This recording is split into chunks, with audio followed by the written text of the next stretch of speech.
Bismillahirrahmanirrahim. Assalamualaikum warahmatullahi wabarakatuh. Bertemu lagi dengan saya pada mata kuliah pemrograman web 1 untuk kelas SKP 18.2. Pada hari ini, hari Senin tanggal 6 Juli 2020, kita sampai pada pertemuan yang ke-16. Nah, pada pertemuan ini saya juga ingin memberikan sedikit pesan kepada kelas SKP 18.2 khususnya. Saya minta untuk yang sekali lagi yang masih memiliki tanggungan untuk tugas yang belum dikumpulkan, segera dikumpulkan. Karena meskipun kita melakukan kuliah dengan cara daring seperti ini, tugas kuliah itu tetap berjalan, ya. Nah, di sini harapan saya ketika kita nanti masuk pada ujian akhir khususnya, itu tidak ada lagi tanggungan yang masih tersisa, khususnya bagi mahasiswa yang saya lihat juga masih ada beberapa itu yang tidak aktif ya. Jadi kalau saya lihat ini SKP 18.2, kita lihat dari pemetaan nilainya yang ada di sini. Ini adalah rata-rata nilai dari kelas Anda, ya. Ada yang aktif, ada yang kurang aktif, bahkan ada yang tidak aktif sama sekali. Jadi kalau saya lihat di sini terakhir aktif itu hanya pada saat ujian tengah semester saja. Nah, untuk selanjutnya mungkin mengumpulkan tugas, menjawab kuis itu tidak ada sama sekali. Jadi hanya melaksanakan absensi saja. Nah, harapan saya itu tidak seperti itu. Jadi di sini untuk perkuliahan itu juga ada tugas, ada responsi yang mungkin ditampilkan dalam bentuk kuis di sini dan ada nilainya juga. Sayang sekali seandainya Anda tidak bisa atau melaksanakan tugas ataupun latihan-latihan tersebut dengan baik. Bahkan di sini saya lihat masih ada satu mahasiswa yang belum mengikuti ujian tengah semester. Nah, jadi harapannya mohon kepada yang bersangkutan nanti setelah melihat tampilan ini untuk bisa lebih aktif lagi, ya harapannya dari tampilan ini bisa memotivasi Anda bisa melihat diri Anda sendiri seberapa jauhkah Anda itu aktif dalam mengikuti perkuliahan secara online ini. Baiklah, untuk siang hari ini perkuliahan kita membahas tentang review tampil data dengan SQL. Melihat kemarin masih banyak sekali yang merasa kesulitan untuk melaksanakan praktikum tampil SQL. Nah, kemarin untuk solusinya sendiri sudah saya berikan kopian, ya, di mana kopian tadi bisa Anda pergunakan sebagai dasar atau bahan untuk mengerjakan latihan dan selanjutnya mengerjakan tugas. Karena ada tugas 1 minggu yang lalu, harusnya minggu ini itu sudah dikumpulkan, ya, yang terkait dengan apa yang kita bahas pada siang hari ini. Baiklah, di sini ada persiapan yang dilakukan. Jadi yang perlu disiapkan itu adalah membuat database. Saya review sekali lagi, bagi yang belum paham sama sekali silahkan untuk melihat video materi kali ini. Jadi yang pertama kita memang diminta untuk membuat database. Database yang kita pergunakan itu adalah Access. Nah, untuk versi dari Access sendiri itu bebas, ya. Akses apapun yang Anda miliki bisa dipergunakan. Nah, kemudian setelah Anda membuat database, langkah selanjutnya adalah membuat tabel. Untuk tabel mohon diisi minimal 2 atau 3 record. Kenapa? Karena di sini nanti tabel yang sudah terisi itu kalau memang skrip Anda itu benar, program Anda benar, ketika dijalankan akan langsung tampil. Mengingat ini kita programnya adalah menampilkan data dengan SQL. Jadi harapannya harus ada data dulu, diproses oleh web server, baru nanti ditampilkan di browser. Tidak bisa kok tidak ada datanya mintanya tampil, ya nanti blank yang ada di browser. Seperti itu. Nah, berikutnya setelah Anda membuat database, membuat tabel, kemudian mengisi datanya minimal 2 atau 3 record, langkah selanjutnya adalah membuat program ASP. Nah, untuk program ini bisa langsung di-copy dari worksheet ya, karena cukup banyak. Cuman pada saat pengkopian ini ada beberapa hal yang perlu diperhatikan. Kemarin memang banyak kendala terutama pada saat dikopikan di editor. Karena memang pada saat kita mengcopy dari worksheet ke editor, itu ada beberapa tanda baca seperti tanda petik, tanda koma, tanda titik, intinya tanda baca begitu ya, itu mengalami perubahan. Perubahannya bagaimana? Jadi perubahan di sini semua tanda baca itu diterimanya sebagai teks. Ya, padahal selama ini semua tanda baca itu dianggap sebagai perintah. Kalau dia dipastekan kemudian diterima sebagai teks, berarti fungsinya dari semua tanda baca itu sama kedudukannya dengan huruf A, B, C sampai dengan Z. Yang sifatnya hanya ditampilkan saja. Nah, ini sudah berbeda kepentingan ya. Oleh karena itu, ketika nanti Anda mengcopy di editornya, silakan Anda ganti satu persatu semua tanda bacanya. Seperti itu. Demikian juga dengan spasi, karena perbedaan spasi ini bisa mengakibatkan perbedaan hasil, begitu ya. Ada yang copy paste-nya itu sama persis tapi tidak bisa tampil. Kemarin banyak yang seperti itu. Nah, ini diperhatikan dari spasinya. Kemudian yang ketiga, menyiapkan web browser. Untuk web browser ini juga bebas, tidak ada ketentuan harus menggunakan apa. Kemudian yang keempat, menyiapkan web server. Ya, untuk web server seperti biasa kita tetap menggunakan baby web ya di sini. Nah, berikutnya kalau kita lihat, ini adalah contoh database beserta tabel dengan berbagai tipe, size, dan description-nya. Untuk nama yang ada di sini, ini tolong diperhatikan ya. Kemudian nama-nama yang ada di sini juga, karena nama-nama ini nanti akan muncul di script, dipanggil kembali. Jadi Anda harus ingat mana database dan mana tabelnya. Ya. Nah, kemudian di sini saya akan mengambil untuk paragraf program yang pertama. Jadi ini saya potong-potong, kemudian akan saya berikan penjelasan biar Anda paham maksud dari pembuatan program pada siang hari ini. Nah, di sini ada variabel filepath. Ya, variabel filepath ini berisi server.maped.alamat.mdb. Nah, Anda perhatikan ini adalah nama database. Ya. Nah, seandainya database itu tidak terletak pada alamat yang sama di localhost, misalkan Anda sendirikan di drive F atau di drive G, maka silahkan dituliskan secara detail untuk alamatnya. Ya, posisi alamatnya. Jadi mulai F.2 backslash ASP backslash alamat.mdb. Misalkan seperti itu. Nah, kemudian setelah kita menentukan lokasi penyimpanan database, langkah selanjutnya adalah melakukan setting untuk object connection.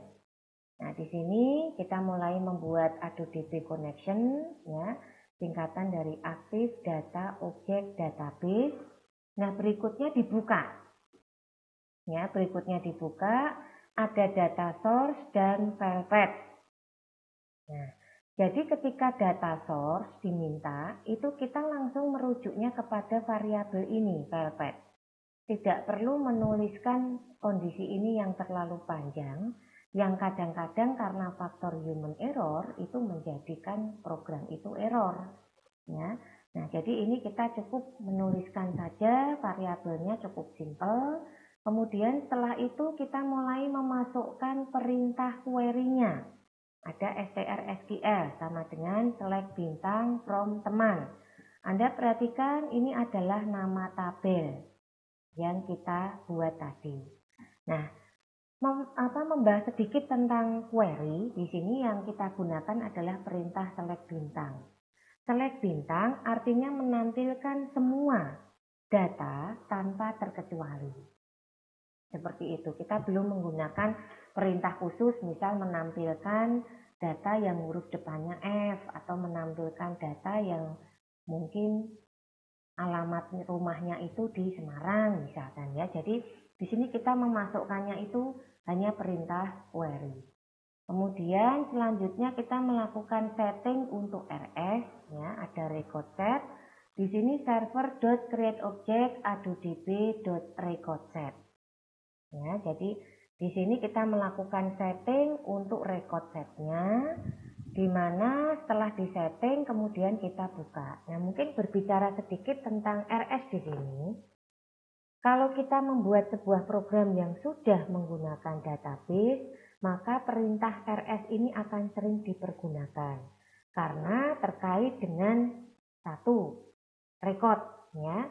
Kemudian yang kedua, pada saat memanggil data, itu kita bisa menggunakan fungsi RS ini untuk menampilkan data, untuk melakukan saving data, untuk melakukan edit data. Nah, ini yang kita lihat kalau Anda menggunakan RS. Nah, jadi inti dari paragraf pertama yang saya jelaskan di sini itu adalah memasukkan nama database, memasukkan nama tabel, kemudian memasukkan perintah query. Nah, selanjutnya di sini paragraf kedua yang saya potong ini langsung fokus pada pembuatan tabel, terutama pada judul kolomnya. Nah, jadi nanti rencananya data yang tadi Anda simpan di database itu akan ditampilkan dalam bentuk tabel. Kalau ditampilkan dalam bentuk tabel, biasanya tampilan juga jauh lebih rapi, gitu ya, karena ada kolom dan baris. Nah, ini membuat judul mulai nomor, nama, alamat, telepon, sampai dengan email. Kalau masih ada pertanyaan seputar, Bu, apakah respon dotnet atas bawah ini nanti tampilannya juga demikian? Itu saya jawab tidak, karena di sini yang kita perhatikan adalah tag HTML-nya. Di sini untuk tabel sendiri tag HTML-nya menggunakan TD dari nama ini ya ke alamat. Berarti kalau TD itu masih ke kanan, masih ganti kolom. Demikian juga dari telepon ke email ini juga masih TD. Jadi ini nanti nomor, nama, alamat, telepon, email itu akan dicetak secara berjajar ke kanan seperti itu. Nah, berikutnya pada bagian paragraf ini kita melihat proses menampilkan data dengan menggunakan fungsi RS. Ya, jadi di sini X sama dengan 1, kita berikan harga awal 1. Nah, kemudian di sini ada fungsi do, ya, do loop, perulangannya dipergunakan di sini. Kemudian muncul RS. Nah, RS ini digunakan untuk memanggil, kita ketahui untuk indeks dari ASP itu dimulai dari 0. Indeks ini mengacu ke fieldnya. Field itu yang mana, Bu? Field itu yang ini, nama, alamat, telepon, email. Jadi untuk nama ini masuk ke kategori RS0, alamat RS1, ya, kemudian telepon RS012, email RS3. Sehingga kalau nanti masuk ke dalam program menjadi seperti ini. Nah, menggunakan RS0, RS1, RS2, RS3 itu sama dengan menggunakan penulisan field seperti nama, alamat, telepon, dan email. Mungkin kalau Anda menuliskannya secara detail di sini, ini ada kesalahan kalau kurang teliti, ya. Tapi kalau RS seperti ini sama semua. Nah, makanya lebih simpel menggunakan RS. Nah, di sini nanti akan ditampilkannya itu satu baris sampai selesai, sampai berapa record yang Anda simpan di database, yaitu yang akan ditampilkan di browser. Seperti itu. Nah, untuk proses perulangannya sendiri, dia akan bergerak ke record selanjutnya, tetap menggunakan fungsi increment untuk bisa bergeser dari angka 1 ke angka 2 ke angka 3 dan seterusnya. Nah, kemudian di sini ketika sudah selesai program dijalankan, kemudian kita melakukan setting pada browser, maka tampilan di browser itu seperti ini. Nah, mungkin kalau kita perhatikan dari pembahasan tampilan, ya, pembahasan tampilan tentang SQL, ini contoh ya, jadi membuat di dalam akses seperti ini, diisi datanya dulu, misal diisi sebanyak 4 record, ya, ini contoh saja, sudah membuka akses yang sesungguhnya. Kemudian mulai membuat program, ya, membuat program seperti yang sudah saya jelaskan tadi, dan untuk selanjutnya menyiapkan web server. Nah, untuk web server ini pastikan kondisinya seperti ini baru bisa jalan. Kalau kondisinya file, berarti ada masalah dengan web server yang lain. Mungkin di dalam komputer Anda itu ada web server lain yang juga sedang aktif, sehingga terjadi crash mengakibatkan web server ini tidak bisa aktif.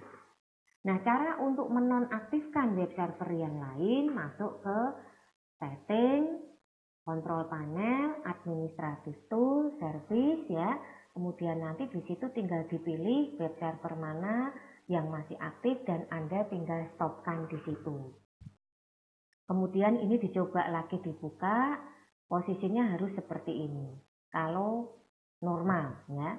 Nah, kemudian langkah selanjutnya ketika masuk ke setting, ini kita tentukan dulu untuk web page-nya, di mana untuk mengatur bisa klik titik-titik yang ada di sini.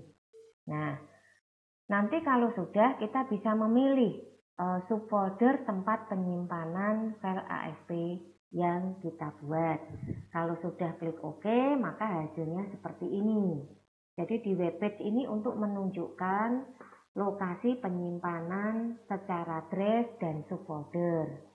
Nah, berikutnya ada default page. Untuk default page sendiri, ini juga untuk mengatur tinggal tekan tombol ini yang ada titik-titiknya.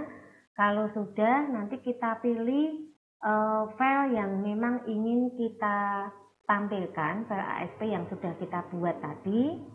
Kemudian klik open, maka nanti kalau dijalankan hasilnya seperti ini. Kita tinggal ketik localhost. Nah, mungkin dari tampilan sederhana ini bisa Anda modifikasi lagi, diberikan judul, kemudian diberikan warna background untuk hasil tampilannya, mungkin dari tema tampilannya diubah, ya. Kemudian isinya juga bisa ditambah, bisa dimodifikasi, ditambahkan tombol button menu misalkan, ya. Jadi hasil latihan itu bisa dimodifikasi. Memang untuk mengikuti perkuliahan praktikum pemrograman web 1 ini Anda harus praktek. Karena kalau hanya sekedar login untuk absen itu tidak akan bisa, ya. Usahakan kalau Anda kuliah secara daring itu juga membuka videonya. Selain itu bukalah PowerPoint atau PPT-nya. Di PPT atau PowerPoint itu pasti terlampir tugas. Kalau ada tugas di situ, dituliskan secara jelas.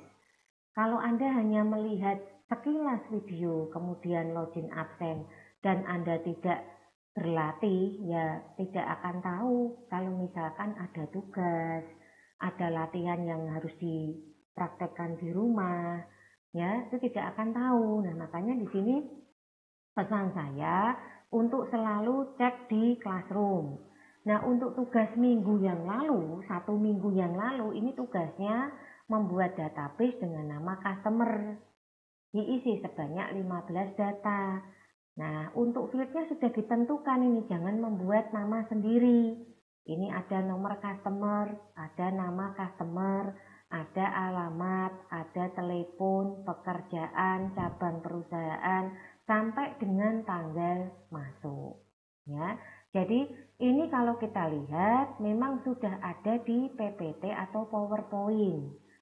Jadi silahkan Anda cek di Classroom. Coba kita lihat dulu di sini untuk Classroom ya. Jadi ini adalah SKP 18.2. Ini forumnya di sini. Ini saya sudah memberikan materi untuk videonya, PPT-nya juga sudah. Ya. Nah, bahkan dari sisi worksheet juga sudah di-sharekan di sini. Jadi, seandainya Anda ingin melihat kembali video-video materi sebelumnya, Anda tinggal memilih sesuai judul saja. Ini sudah saya berikan judul. Bahkan saya berikan tambahan file tampil SQL yang bisa langsung jadi dicoba di rumah, karena kemarin ada beberapa dari mahasiswa TIP dari mahasiswa SKP 18.2 ini yang mengeluhkan belum bisa tampil gitu ya, sudah mencoba berbagai cara, akhirnya saya berikan yang file dalam bentuk arsip ini. Silahkan Anda coba, kalau sudah jadi jangan lupa membuat tugas yang baru. Nah, di sini untuk tugas silahkan dikumpulkan di sini, sudah saya berikan tempat ya untuk mahasiswa SKP 18.2. Nah, jadi sekali lagi semua informasi yang terkait dengan pertama itu adalah materi-materi ini semuanya sudah di-share di Classroom 1. Kemudian yang kedua, untuk tugas pun juga sudah dibuatkan tempatnya masing-masing seperti ini ya. Kemudian dari nilai sendiri ini saya sudah mengumpulkan beberapa nilai yang bisa dijadikan acuan untuk sampai ujian akhir semester nanti. Nah, jadi semuanya itu sudah sangat jelas ada di Classroom. Kalau Anda sudah punya fasilitas Classroom, mohon untuk dibuka. Jadi tidak mengulang pertanyaan yang sebetulnya tidak perlu, begitu ya. Jadi kalau masih ada yang bertanya, Bu tugasnya yang mana, Bu tugasnya ada di mana, itu sebetulnya berarti mereka tidak membuka Classroom. Ya, karena setiap saya berikan kopian itu pasti ada notis kalau memang Anda aktif mengikuti perkuliahan, seperti itu. Nah, kembali ke tadi, jadi kalau kita lihat di sini memang kecenderungan kelas SKP untuk SKP 18.2 untuk mengerjakan tugas ini masih rendah ya kalau saya nilai ya. Jadi harus berulang-ulang diingatkan, tugasnya sudah 1 minggu, segera dikumpulkan, segera dinilai, itu baru nanti semuanya mengumpulkan. Tapi selama tidak ada permintaan seperti itu ya diam saja gitu ya. Nah, harapan saya ke depan nanti jangan dibiasakan seperti ini. Ini adalah budaya yang tidak baik ya. Jadi harapan saya kalau memang sudah ada warning atau peringatan untuk tugas ya segera saja dikumpulkan seperti itu. Nah, kembali ke materi tadi, jadi kalau kita lihat dari tugas yang dibuat untuk latihan SKP 18.2 nanti, kurang lebih ya hampir sama dengan latihan tadi, hanya saja jenis atau data yang ditampilkan di sini tuh berbeda. Kalau tadi kan data teman-teman gitu ya, kalau ini data customer, jadi bisa dicontohkan perusahaan yang memiliki banyak klien, konsumen, dan ini adalah data konsumennya. Nah, di sini nanti juga untuk pembuatannya biasakan membaca tugas terlebih dahulu, jangan membuat sendiri. Kemarin saya lihat masih ada yang bingung untuk masalah penentuan isinya. Di sini sudah dijelaskan. Nama database customer. Nama tabel tidak diminta, berarti bebas. Anda boleh menggunakan nama apapun untuk tabel. Nah, kemudian di sini untuk fieldnya ditentukan. Mulai dari nomor customer sampai tanggal masuk. Nah, untuk isinya bebas. Tolong diperhatikan mana yang ditentukan, mana yang bebas. Dengan memperhatikan seperti itu, Anda akan tepat ketika nanti mengumpulkan tugas. Tidak ada lagi tugas dikembalikan karena tidak sesuai dengan permintaan. Tidak ada miskomunikasi. Nah, makanya di sini saya minta kalau melihat video sampai selesai. Jangan hanya sekian menit selesai seperti itu, dilompat-lompat ya. karena ini memang kuliah ya di sini. Jadi terutama untuk pada saat pembahasan tugas itu tolong diperhatikan dengan betul. Nah, kemudian sekali lagi saya tekankan untuk nama file ASP juga bebas. Di sini yang ditentukan itu hanya nama database dan nama field-fieldnya saja. Lainnya mulai dari nama tabelnya, nama skripnya, ya. Nah, itu tidak ada permintaan khusus. Nah, kemudian satu lagi yaitu file adobe.vbs.inc ya. Jadi ini kalau kita lihat di sini file adobe.vbs.inc itu ada di software ya, Adobe VBS. Untuk tampil SQL. Nah, coba kita lihat dulu. Nah, ini adalah filenya, file untuk Adobe VBS.inc. Coba saya cek dulu di kelas SKP 18.2.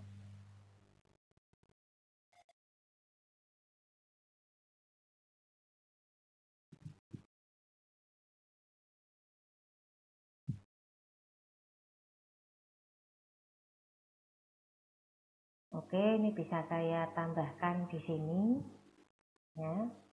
Jadi untuk tambahannya itu Anda harus menyertakan file adobe VBS.inc.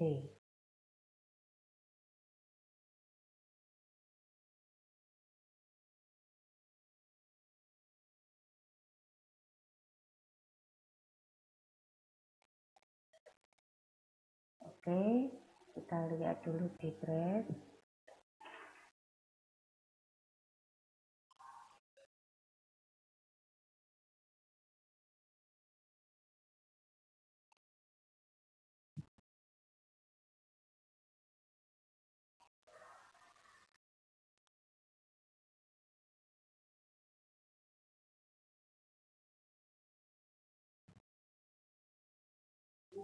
Oke, seperti ini. Ini saya postkan ya.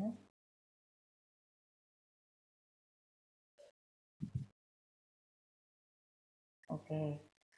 Jadi mungkin ada pertanyaan tentang file Adobe VBS.inc ini ya. Ini adalah file yang harus atau wajib ada ketika nanti kita sudah membuat program yang menggunakan database. Apapun itu. Apakah program tampil, program input, program edit, program delete ya. Nah, itu semua menggunakan Adobe VBS.inc seperti itu. Nah, itu adalah beberapa hal yang perlu diperhatikan kalau kita lihat ya dari pertemuan pada siang hari ini. Jadi sekali lagi tolong diperhatikan. Nah, untuk berikutnya mungkin tambahan mengenai kuisnya. Seperti biasa selalu ada kuis untuk menutup perkuliahan kita pada siang hari ini. Tujuannya adalah untuk mengetahui seberapa aktif Anda mengikuti perkuliahan online ini. Kemudian yang kedua, seberapa jauh pemahaman Anda tentang materi yang saya berikan pada siang hari ini. Nah, untuk pertanyaan yang pertama, ada berapa latihan yang dibahas pada siang hari ini? Apa nama database dan tabel untuk latihan hari ini? Dan yang terakhir, apa nama database untuk tugas tampil SQL? Cukup 3 pertanyaan saja dan seperti biasa Anda bisa menjawab kuis ini di YouTube channel. Ya, jadi saya ulangi pertanyaannya, ada berapa latihan yang dibahas pada siang hari ini? Anda hitung, tadi saya membahas berapa program. Kalau misal 1 ya 1, 2, 2 seperti itu. Apa nama database dan tabel untuk latihan siang hari ini? Jadi yang saya bahas di latihan tadi itu, yang di PowerPoint itu nama database dan tabelnya apa. Kemudian apa nama database untuk tugas tampil SQL. Pada pertemuan minggu yang lalu saya sudah memberikan tugas. Nah, nama database-nya apa? Kalau Anda memperhatikan dengan seksama video materi kali ini, pasti Anda bisa menjawab. Ya. Nah, kira-kira itu yang bisa saya berikan untuk pertemuan pada siang hari ini. Tetap semangat meskipun kita masih melaksanakan kuliah secara online. Jangan lupa tugas segera dikumpulkan. Terima kasih sekali lagi untuk perhatiannya. Mohon maaf jika dalam pemberian materi ada yang kurang berkenan. Wassalamualaikum warahmatullahi wabarakatuh.